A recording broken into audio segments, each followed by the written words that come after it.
कि एक चाय वाला, रिक्शा ड्राइवर, स्कूल टीचर, ये सारे आम आदमी जो पैसा डबल होने की आस में बैठे थे, उनको 1% भी शक होने की गुंजाइश नहीं थी कि ये सब एक पॉन्जी स्कीम का हिस्सा है और ये पूरा सिस्टम एक दिन ताश के पत्तों के घर की तरह कोलैप्स कर जाएगा।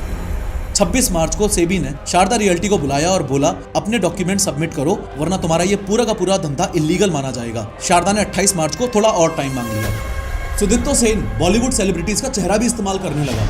यहाँ तक आम आदमी को तो आइडिया नहीं लगा था कि आगे क्या होने वाला है, पर अंदर के हाई लेवल मैनेजर्स और एजेंट्स को ये बात समझ आने लग गई थी कि अभी ये कंपनी रेगुलेटर्स के रडार पे आ गई है।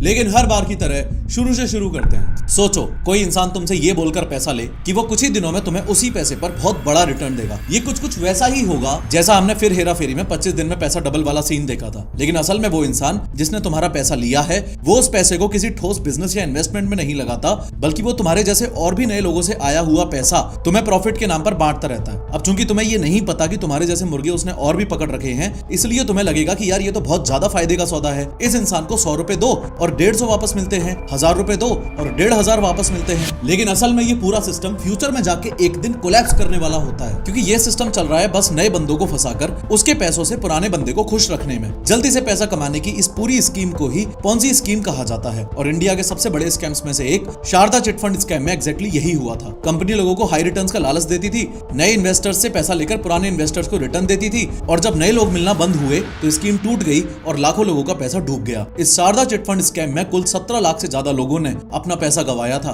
लगभग 4000 करोड़ रुपए का स्कैम हुआ था ये। इस पूरे स्कैम को अंजाम देने के पीछे मास्टरमाइंड था ये बंदा सुदीप्तो सेन, जो आज के दिन जेल में है। एक इंपॉर्टेंट बात और, सुदीप्तो सेन की राइट हैंड थी देवजानी मुखर्जी, जो कि ऑपरेशंस हैंडल किया करती थी और पहले सुदीप्तो सेन की ही एक कंपनी में रिसेप्शनिस्ट थी, लेकिन बाद में प्रमोट होकर उसकी राइट हैंड बन गई। सुदीप्तो सेन की तो एक हॉबीज ही थी हाई प्रोफाइल लोगों से दोस्ती करना। चारू मजुमदार जैसे नक्सलाइट लीडर से मिल चुका था वो जवानी में ही। आप में से जो चारू मजुमदार को नहीं जानते उनको बता दूं कि चारू मजुमदार ने 1960s और 70s में नक्सलवाड़ी आंदोलन शुरू करके ये दावा किया था कि सिर्फ खून खराबा और क्रांति से ही गरीब किसान आजाद हो सकते हैं। शॉकिंगली उसके वायलेंट आइडियाज ने पढ़ाई लिखाई छोड़कर हजारों जवानों को बंदूक उठाने पे मजबूर कर दिया, जिसमें से ज्यादातर या तो मर गए या जेल पहुंच गए। 1970s में नक्सलाइट मूवमेंट से जुड़ने की वजह से सुदीप्तो सेन यानी कि शारदा चिटफंड स्कैम का मास्टरमाइंड ऑलरेडी जेल भी जा चुका था। सुदीप्तो सेन को पहले लोग शंकरादित्य के नाम से जानते थे, लेकिन जब वो 1990s के दौरान फैमिली से अलग हो गया तभी नाम बदलकर सुदीप्तो सेन बन गया और फिर फाइनली उसने नई आइडेंटिटी के साथ बिजनेस की दुनिया में कदम रखा। आइडेंटिटी चेंज के रिगार्डिंग लोग ऐसा भी बोलते हैं कि ह्यूमन ट्रैफिकिंग में पकड़े जाने की वजह से उसने शारदा चिटफंड स्कैम करने से पहले अपनी प्लास्टिक सर्जरी करवाई थी। हालांकि इस बात के ठोस सबूत मुझे रिसर्च के दौरान नहीं मिल पाए। खैर, आखिर वो साल 2006 आ ही गया जब शारदा ग्रुप की शुरुआत की जाती है। ग्रुप शब्द का इस्तेमाल मैं इसलिए कर रहा हूं क्योंकि इसके अंडर मल्टीपल कंपनीज थी। अब इस बात में कोई दो राय नहीं है कि किसी भी कंपनी को चलाने के लिए इन्वेस्टमेंट की जरूरत पड़ती है, और यूं तो किसी भी कंपनी के पास इन्वेस्टमेंट उठाने के बहुत तरीके होते हैं, लेकिन दो कॉमन तरीके ये भी हैं कि बॉन्ड्स और डिबेंचर्स बेच के पैसा उठाया जाए। बॉन्ड्स और डिबेंचर्स को एकदम आसान भाषा में ऐसे समझो, इमेजिन करो तुम्हारे पास ठीक ठाक पैसा है, एक स्कूल तुम्हारे पास उधार मांगने आता है और प्रॉमिस करता है कि 3 साल बाद पूरा पैसा वापस कर देंगे, हर साल थोड़ा इंटरेस्ट यानी कि एक्स्ट्रा पैसा भी दे देंगे, लेकिन किसी भी कंडीशन की वजह से प्लेग्राउंड बनने के बाद अगर वो स्कूल तुम्हें पैसे वापस नहीं लौटा पाता है तो तुम्हारा हक बनता है कि उस स्कूल का जो प्लेग्राउंड है वो तुम्हारा हो जाएगा। तुम उसको अपने हिसाब से बेच सकते हो या किसी भी काम में ले सकते हो एक्सेट्रा। ऐसा इसलिए हुआ क्योंकि बॉन्ड एक सिक्योरिटी के साथ होता है, लेकिन डिबेंचर्स का केस एकदम अलग है। इसमें रिस्क ज्यादा होता है। इसमें अगर वो स्कूल पैसा नहीं चुका पाया तो आपके पास प्लेग्राउंड वापस लेने का कोई हक नहीं बचता। डिबेंचर में पैसे देने के बदले एक बस वादा मिलता है, कोई एसेट छीन लेने की गारंटी नहीं। अब शारदा ग्रुप ने स्कैम की शुरुआत ऐसे की कि अपने अंडर एजेंट्स बनाने शुरू कर दिए। शारदा ग्रुप ने समय के साथ लाखों एजेंट्स को उनके लिए काम करने के लिए मना लिया। ऐसे एजेंट्स जो घर घर गांव-गांव घूमते थे और लोगों को बोलते थे कि कंपनी अपने सिक्योर डिबेंचर्स और शेयर्स दे रही है, डबल पैसा हो जाएगा 5 साल में, बिना सोचे समझे इसमें पैसा ठोक दो। यहाँ मैं चाहता हूँ कि आप लोगों को ये बात क्लियरली पता होनी चाहिए कि शारदा ग्रुप अपने एजेंट्स को लोगों को बेवकूफ बनाकर इन्वेस्ट करवाने के लिए कोई छोटा मोटा नहीं बल्कि 20 से 40% तक कमीशन देता था। इसका मतलब यह हुआ कि अगर किसी एजेंट ने किसी आम आदमी को 10,000 रुपए इन्वेस्ट करने के लिए मना लिया तो सीधा सीधा 2 से 4,000 रुपए एजेंट की जेब में जाते थे। अब इस बात से आप ये अंदाजा लगाओ कि कमीशन रेट इतना हाई था तो एजेंट्स ने क्या क्या फालतू की बकवास, फेंका फेंकी और एक से एक झूठ बोल बोल के लोगों से इसमें पैसा इन्वेस्ट करवाया होगा। और एक बात ये भी है कि एजेंट्स को भी नहीं बताया जाता था कि ये एक बहुत बड़े स्कैम की तैयारी हो रही है। उनको तो बस अपने शॉर्ट टर्म प्रॉफिट्स दिख रहे थे। तो इन शॉर्ट शारदा ग्रुप ने शुरू में जनता को बोला, हम लोग सिक्योर डिबेंचर्स और प्रेफरेंसेस बॉन्ड्स इशू कर रहे हैं, आप पैसा इन्वेस्ट करो और हाई रिटर्न्स लो। लेकिन असलियत ये थी कि इनके पास सेबी की प्रॉपर परमिशन तक भी नहीं थी। लोगों को इन्वेस्टमेंट के नाम पर बॉन्ड्स और डिबेंचर्स के जो डॉक्यूमेंट्स दिए जाते थे वो बस फर्जी कागज थे, जो देखने में ऐसे लगते थे जैसे तुम असली में किसी कंपनी के शेयर्स खरीद रहे हो क्या। लेकिन वो फाइनेंशियल मार्केट्स के रेगुलेटेड बॉन्ड्स नहीं थे। बेसिकली ये कागज एक मास्क था इस पूरी पॉन्जी स्कीम को प्रोफेशनल दिखाने का, ताकि लोगों को ये लगे कि ये कोई LIC पॉलिसी या फिर बैंक FD जैसा सेफ इन्वेस्टमेंट ऑप्शन है। और यही फर्क होता है स्कैम और असली बिजनेस के बीच। स्कैम में लोगों को बेवकूफ बनाने के लिए एजेंट्स घर घर जाते हैं, जबकि असली बिजनेस अपने प्रोडक्ट और सिस्टम से ट्रस्ट जीतता है। जैसे ओडू, जहां से तुम अपने बिजनेस का पूरा सेल्स प्रोसेस ऑटोमेट कर सकते हो, कस्टमर्स को रियल टाइम अपडेट्स दे सकते हो और हर ट्रांजैक्शन का ट्रांसपेरेंट रिकॉर्ड रख सकते हो। ओडू के थ्रू जब भी कोई इंटरेस्टेड कस्टमर तुम्हें ईमेल भेजता है या तुम्हारी ओडू वेबसाइट के कॉन्टैक्ट फॉर्म के थ्रू कॉन्टैक्ट करता है, तो सिस्टम अपने आप एक न्यू लीड CRM में क्रिएट कर देता है, जो कि ओडू का कस्टमर रिलेशनशिप मैनेजमेंट टूल है। तुम्हें मैन्युअली कुछ डालना नहीं पड़ता। हर लीड एक कार्ड के फॉर्म में दिखाई देती है, जिसमें कस्टमर का नाम, कॉन्टैक्ट डिटेल्स, डील की प्रायोरिटी, एक्सपेक्टेड रेवेन्यू सब कुछ होता है। तुम अपनी सेल्स प्रोसेस को एक कानवन बोर्ड की तरह देख सकते हो, जैसे new lead, in discussion, code send, one. बस ड्रैग एंड ड्रॉप करके एक स्टेज से दूसरे स्टेज में इजीली मूव कर सकते हो। सभी ईमेल्स, चैट्स और मीटिंग नोट्स एक ही जगह पर स्टोर होते हैं। इससे पूरी कन्वर्सेशन हिस्ट्री कभी भी देख सकते हो। तुम अपने ईमेल टेम्पलेट सेव कर सकते हो या ChatGPT इंटीग्रेशन से उन्हें ऑटो जनरेट भी करवा सकते हो। और सारे फ्यूचर टास्क जैसे कॉल्स, मीटिंग्स, फॉलोअप्स एक ही जगह से शेड्यूल हो जाते हैं। ओडू में तुम अपने सेल्स का डैशबोर्ड बना सकते हो, जिसमें रियल टाइम परफॉर्मेंस दिखाई देती है। इसके अलावा अपने फ्यूचर रेवेन्यू का फोरकास्ट भी कर सकते हो, ताकि प्लानिंग और इजी हो जाए। ओडू मॉडर्न बिजनेस की सबसे इंपॉर्टेंट नीड है। डिस्क्रिप्शन और पिन कमेंट में मैंने लिंक दे रखी है, अभी के अभी जाके क्लिक करो। अब पॉन्जी स्कीम्स का गेम ये है कि उसमें स्टार्टिंग में रिटर्न देने में कोई दिक्कत होती ही नहीं है, क्योंकि नए इन्वेस्टर्स का पैसा उठाकर पुराने वालों को देते रहना होता है। तो जैसे जैसे लोगों को रिटर्न ऑन इन्वेस्टमेंट मिलता रहा, वैसे वैसे इस शारदा ग्रुप चिट फंड के बारे में बात आग की तरह फैलने लगी। मैप में देखो, शारदा ग्रुप का हेडक्वार्टर और मैक्सिमम ऑफिसेज यहाँ कोलकाता में थे, और इस स्कैम में पैसा गंवाने वाले सब लोग मेनली ईस्ट इंडियन स्टेट्स से ही थे, जैसे वेस्ट बंगाल, असम, उड़ीसा, त्रिपुरा और कुछ बिहार के पार्ट्स। जब टोटल नंबर ऑफ इन्वेस्टर्स बहुत ज्यादा बढ़ने लगे, तो ये सब सेबी की नजर में आ गया। सेबी का फुल फॉर्म है securities and exchange board of India. ये एक सरकारी रेगुलेटरी बॉडी है जो शेयर बाजार, म्यूचुअल फंड्स, बॉन्ड्स, CIS और फाइनेंशियल प्रोडक्ट वाली कंपनीज पर नजर रखती है। सेबी का मेन काम है इन्वेस्टर्स की सेफ्टी, मार्केट ट्रांसपेरेंसी और फेयर ट्रेडिंग को इंश्योर करना। अब सेबी का ये रूल है कि अगर कोई भी कंपनी 50 से ज्यादा लोगों से इन्वेस्टमेंट लेती है, तो सेबी का अप्रूवल चाहिए होता है। सेबी का अप्रूवल इसलिए चाहिए क्योंकि इंडियन कंपनीज एक्ट और सेबी रेगुलेशंस बोलते हैं कि ऐसे केस में कंपनी को प्रोस्पेक्टस जमा करना पड़ता है, इन्वेस्टर्स को पूरी ट्रांसपेरेंट इंफॉर्मेशन देनी होती है और सेबी की परमिशन या रजिस्ट्रेशन मिलना जरूरी है। इसका मेन रीजन है कि लार्ज पब्लिक से इन्वेस्टमेंट लेने वाली कंपनीज स्कैम्स, फ्रॉड्स और गलत प्रॉमिसेस ना करें, सब कुछ एक रेगुलेटर के अंडर हो और सेफ हो। जैसे जैसे समय बीतता गया, शारदा ग्रुप ऑफ कंपनीज की ये बात सेबी की नजर में आई कि वो 50 से ज्यादा लोगों से इन्वेस्टमेंट उठा रहे हैं, और वो भी बिना सेबी की परमिशन लिए। सेबी ने जब वेस्ट बंगाल गवर्नमेंट और शारदा ग्रुप ऑफ कंपनीज को ये बात नोटिफाई की, तो वेस्ट बंगाल गवर्नमेंट ने कोई एक्शन नहीं लिया। यहाँ एक बड़ा सवाल खड़ा होता है कि क्या वेस्ट बंगाल गवर्नमेंट का इसमें इन्वॉल्वमेंट था, और शुरू में ही एक्शन क्यों नहीं लिया गया? इस सब के बारे में अभी थोड़ी देर में आगे बताऊंगा मैं आपको, क्योंकि तृणमूल कांग्रेस के MPs भी इस शारदा चिट फंड स्कैम में शामिल पाए गए थे। अब भले ही वेस्ट बंगाल सरकार ने कोई एक्शन ना लिया हो, पर सुदीप्तो सेन ने एक शातिर एक्शन लिया। सुदीप्तो सेन शारदा ग्रुप के अंडर आने वाली कंपनीज की संख्या बहुत ज्यादा बढ़ा देता है, नेटवर्क को बहुत बड़ा और कॉम्प्लेक्स कर देता है, ताकि सेबी उतनी आसानी से सब कुछ ना पकड़ पाए। वो शारदा ग्रुप के अंडर 200 से ज्यादा कंपनीज खोल देता है, और अब उन कंपनीज के थ्रू लोगों से इन्वेस्टमेंट लेना शुरू कर देता है। इस ट्रिक के थ्रू वो काफी लंबे समय तक सेबी से बच पाया,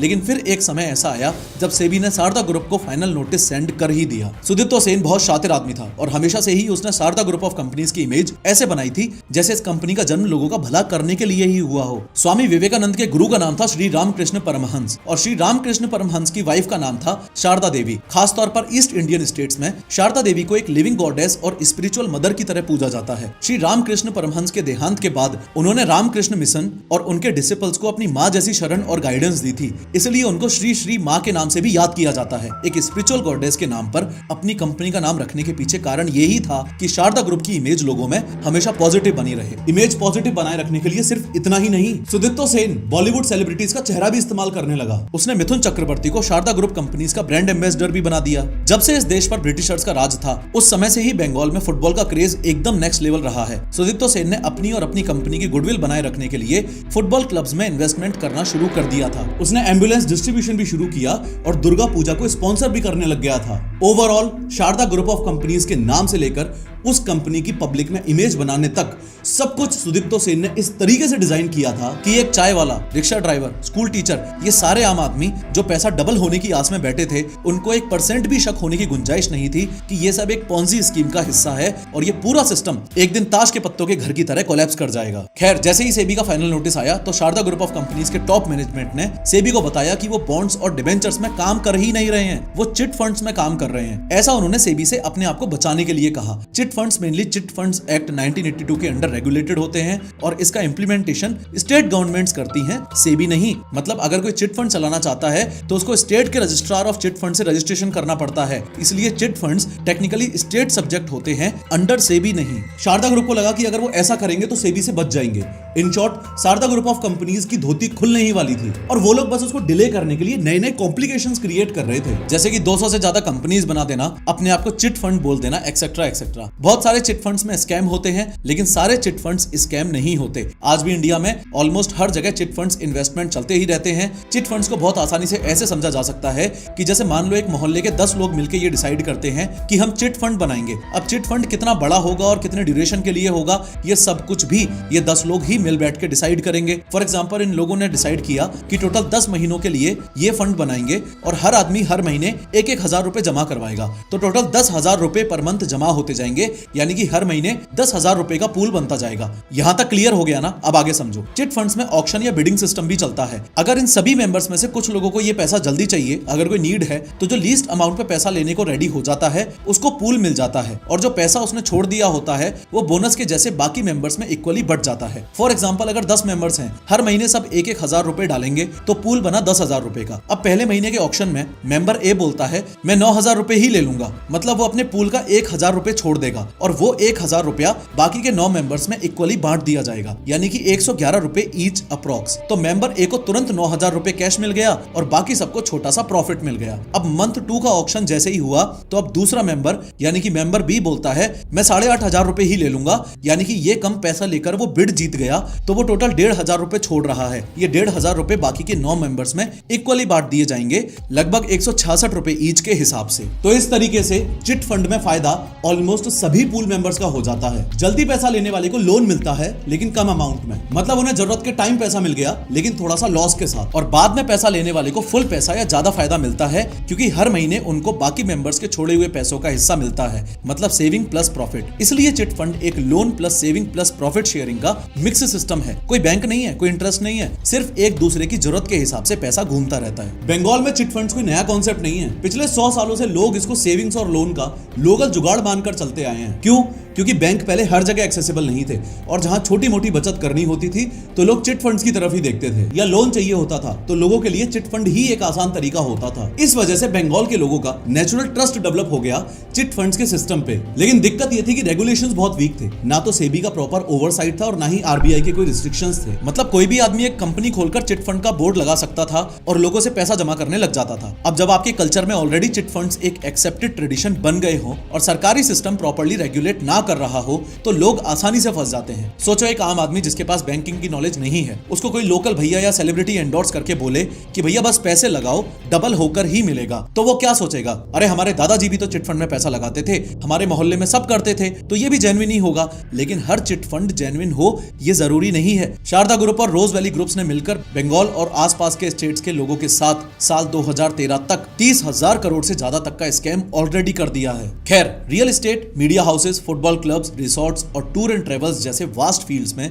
शारदा ग्रुप की कंपनीज जो फैली हुई थी उनका अंत अब नजदीक आ रहा था। ग्लैमर और लालच ने जो 17 लाख से ज्यादा लोगों को इस स्कीम की ओर खींचा था, ये पूरा सिस्टम कोलैप्स करने वाला था। सेबी को भले ही बोल दिया हो शारदा ग्रुप वालों ने कि वो चिट फंड चला रहे हैं, लेकिन असलियत ये थी कि वो चिट फंड्स कभी चला ही नहीं रहे थे। वो कलेक्टिव इन्वेस्टमेंट स्कीम यानी कि CIS का फ्रॉड चला रहे थे और CIS स्टेट गवर्नमेंट के अंडर नहीं बल्कि सेबी के अंडर आता है। फाइनली साल 2013 को वो फरवरी महीना आ ही जाता है पे आउट के कंपैरिजन में अब इनफ्लोज कम होने लग जाते हैं। शारदा ग्रुप ने हजारों एजेंट्स और लाखों इन्वेस्टर्स से जो पैसे कलेक्ट किए थे वो, और उन्हें जो वादा किया था कि हर महीने हाई रिटर्न मिलेगा और 2-3 साल बाद पैसा डबल हो जाएगा, ये सब वादे अब झूठ होते हुए दिखाई दे रहे थे। 2013 की शुरुआत से ही कंपनी के पास नए पैसे आना कम हो जाते हैं, मतलब नए इन्वेस्टर्स आना कम हो गए थे, जिसकी वजह से उतना कैश फ्लो नहीं बन पा रहा था जो पुराने इन्वेस्टर्स को चुकाना था। पहला रेड फ्लैग यही था, रीपेमेंट्स रुकने लग गए थे। एजेंट्स को बोला जाने लगा थोड़ा वेट करो, अगले महीने पेमेंट क्लियर हो जाएगी। अगले महीने यानी मार्च 2013 आते आते सेबी इस शारदा ग्रुप को लेकर स्ट्रिक्ट हो गई। 26 मार्च को सेबी ने शारदा रियल्टी को बुलाया और बोला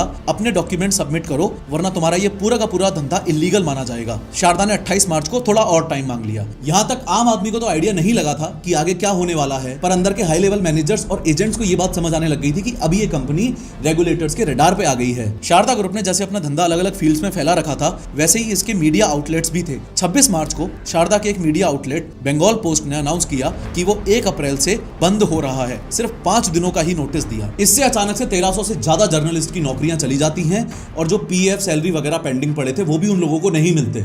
जैसे ही ये मीडिया आउटलेट बंद हुआ तो Sharda group of companies media में चर्चा में आने लग गई और एम्प्लॉइज और एजेंट्स की टेंशन अब और ज्यादा बढ़ने लगी। इन्वेस्टर्स और एजेंट्स के चेक बाउंस होना शुरू हो जाते हैं और अफवाहें फैलने लग जाती हैं कि कंपनी पैसे रिटर्न नहीं कर पा रही है। 6 अप्रैल को सुदीप्तो सेन सीबीआई को एक 18 पेज का लेटर लिखता है। उस लेटर में उसने खुद मान लिया कि उसने पॉलिटिशियंस को करोड़ों रुपए दिए थे। उसने ये भी बोला कि ममता बनर्जी की पार्टी तृणमूल कांग्रेस के एक लीडर कुणाल घोष ने उसको धमकाकर मीडिया बिजनेस में इन्वेस्ट करने को मजबूर किया था। सेन ने लेटर में लिखा कि वो आत्महत्या कर लेगा और उसने 22 लोगों के नाम भी गिनाए जो उसको लूट रहे थे। इसमें तृणमूल कांग्रेस के एमपीज के नाम भी थे। ये सिर्फ एक लेटर नहीं था, बहुत बड़ा खुलासा था। बल्कि सच कहूं तो यहीं से स्कैम की असली पोल खुलना शुरू हुई थी। इसके बाद पूरे बंगाल में इन्वेस्टर्स और एजेंट्स सड़क पर उतर आए। ऑफिसेज में तोड़फोड़ हुई और भी ज्यादा चेक बाउंस होने लग गए। कंपनी ने पैसा देना बंद कर दिया और रातों रात ताला लगाकर भाग गए। तब लोगों को समझ आया कि ये तो पूरा सिस्टम ही एक बहुत बड़ा स्कैम था। 10 अप्रैल की सुबह 4 बजे सुदीप्तो सेन अपने 2 क्लोज लोग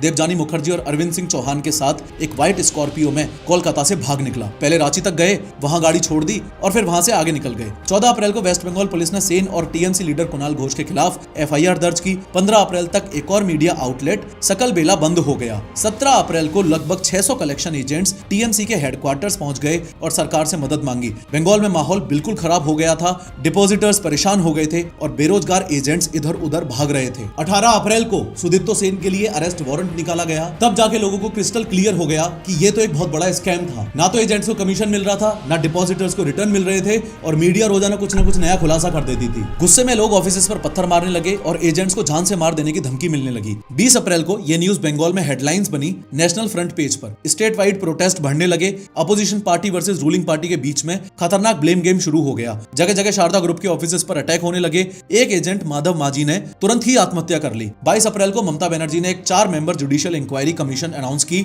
headed by retired justice Shyamal Kumar Sen. Opposition ने टीएमसी को ब्लेम किया कि वो इन्वॉल्व्ड हैं। काफी दिनों तक पुलिस ने फुल ऑन सुदीप्तो सेन को ढूंढा और तब जाकर 23 अप्रैल को सेन, देवजानी और अरविंद को कश्मीर के सोनमार्ग से अरेस्ट किया गया। एक हफ्ते से भाग रहे थे और कश्मीर में छुप के बैठे थे ये लोग। सेबी ने ऑर्डर दिया कि Sharda group immediately capital raise करना बंद करे और सिर्फ 3 महीनों के अंदर अंदर डिपॉजिट्स को रिटर्न करे। 24 अप्रैल को ममता बनर्जी ने 500 करोड़ रुपए रिलीफ फंड अनाउंस किया लो इनकम डिपॉजिटर्स के लिए, लेकिन इतना सा रिलीफ फंड अनाउंस कर देने से जस्टिस नहीं मिल जाता। जो टोटल 17 लाख से ज्यादा लोगों ने अपने 3000 करोड़ से ज्यादा रुपए गंवाए, उसमें से सिर्फ 471 करोड़ रुपए का ही डिस्ट्रीब्यूशन वापस बेचारे गरीब लोगों में हो पाया। बाकी सारा पैसा पूरी तरह से डूब गया।